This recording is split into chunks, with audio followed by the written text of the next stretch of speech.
The woman woke up and found her arms and legs tightly tied to the back of a horse. Shocked, she turned to her new boyfriend and asked, "What's happening? Why am I tied up?" The man looked at her calmly and said, "It's for your protection." As he spoke, he casually waved a leather whip in his hand.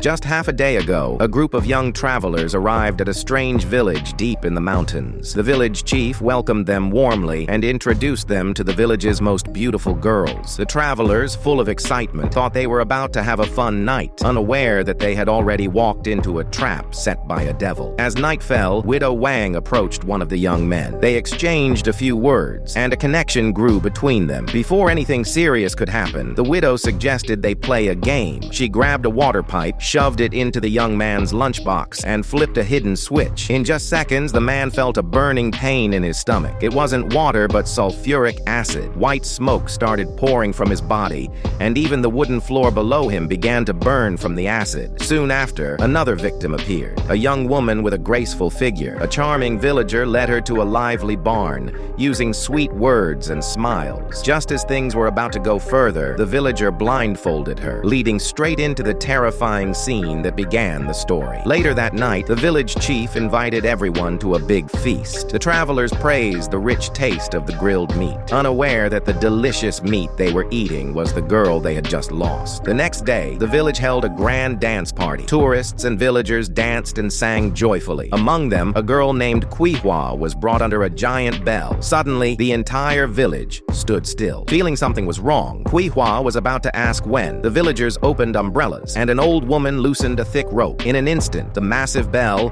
weighing nearly 10,000 tons, crashed down, crushing the girl into a pile of broken flesh and bones. The villagers cheered below. A nearby young man, terrified by what he saw, tried to run, but was quickly caught and pinned onto a heavy wooden table. Amid the villagers cheering, two young women appeared carrying a 100-meter-long iron chain. They rushed toward the helpless man, aiming directly at his weakest point. In the chaos, an old woman leaned in and tasted the air, smirking. "Not bad. The flavor's exquisite." At last, a few survivors realized the horror they were caught in, but it was too late. One by one, they became part of the villagers' gruesome feast. Don't forget to subscribe to the channel so you won't miss out on more chilling stories like this.